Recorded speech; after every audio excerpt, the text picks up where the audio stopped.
Hi friends, आइए आज एक ऐसे इश्यू पे बात करते हैं जो हम सबको बहुत परेशान करता है और अगर सही टाइम पे इस बारे में ना सोचा जाए तो शायद सारी उम्र हम उससे परेशान रहेंगे। आज हम बात करेंगे करियर सिलेक्शन की। यस फ्रेंड्स, करियर एक ऐसा इश्यू है जिसका इम्पैक्ट हमारी पूरी लाइफ पे पड़ता है। आखिर करियर होता क्या है? अगर विकिपीडिया की माने तो करियर की डेफिनेशन कुछ इस तरह है।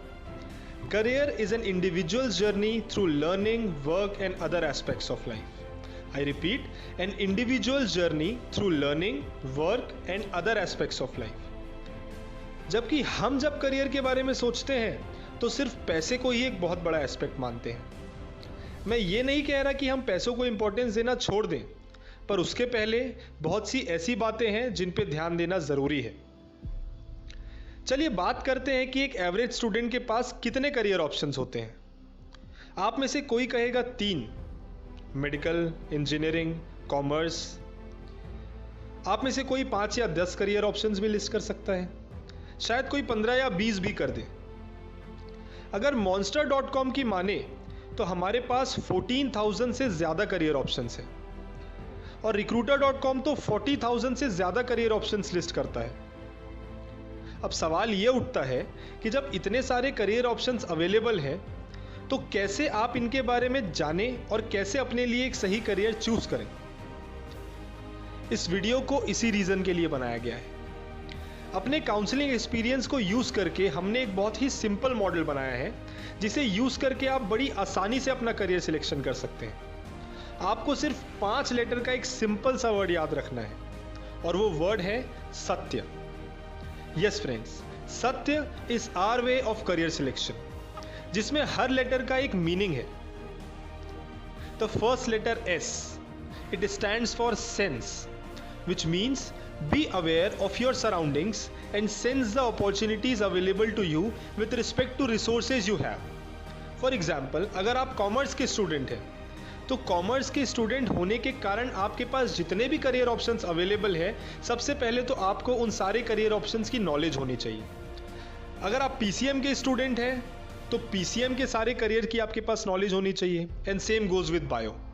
And trust me friends, the career options for commerce are not limited to CA, for PCMs are not limited to engineering and for bio it's not limited to medical.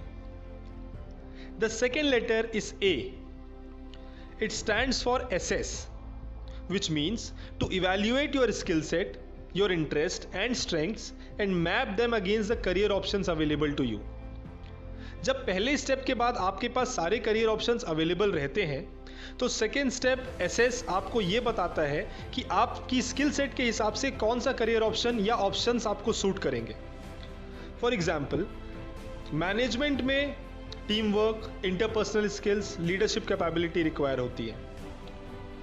Analytics की field में focus, good with numbers, analytical skills etcetera require होते हैं। Law में डिबेटेबिलिटी, critical thinking required होती है and so on. अपने skill set को evaluate करके आप अपने लिए सही करियर ऑप्शन शॉर्टलिस्ट कर पाएंगे। The third and the fourth letter are TY, which stand for Tick yourself. Since it is your career selection, it is your final decision, it should be your choice. You can even select 2-3 career options at this stage. For example, you can say, I want to go for either management or mass communication. I want to go for either medical or clinical assessment, etc. The fourth letter is ACT. You have to follow up with the career choice you have made by getting more knowledge about the best colleges and admission criteria so that before getting started, you get a planned approach. सत्य का last letter A, last तो है but सबसे ज़रूरी है। आपने जितना भी काम पहले 4 लेटर्स में किया है उन सब की सक्सेस डिपेंड करती है इस last letter which stands for ACT। इसका मतलब है कि आपने जो भी करियर ऑप्शंस चूज किए हैं उसके बारे में एडिशनल नॉलेज, उसके बेस्ट कॉलेजेस, उसका entrance criteria, cut offs, entrance parameters etcetera, इन सब की इंफॉर्मेशन आपको निकालनी है। So friends, that was Satya, the truth of your career. सत्य के हर एक स्टेप को हम डिटेल में डिस्कस करेंगे हमारे आने वाले वीडियोस में। अगर कोई भी डाउट या क्वेरी आपको हो तो you can drop me on my Facebook page. You can also book a session with me if you wish to. I would like to end this by saying, to have a successful career, evaluate yourself before evaluating your career options. I hope it was of some use to you. Please subscribe to our channel, like and share the video so that we can reach more and more students. Thank you and all the best.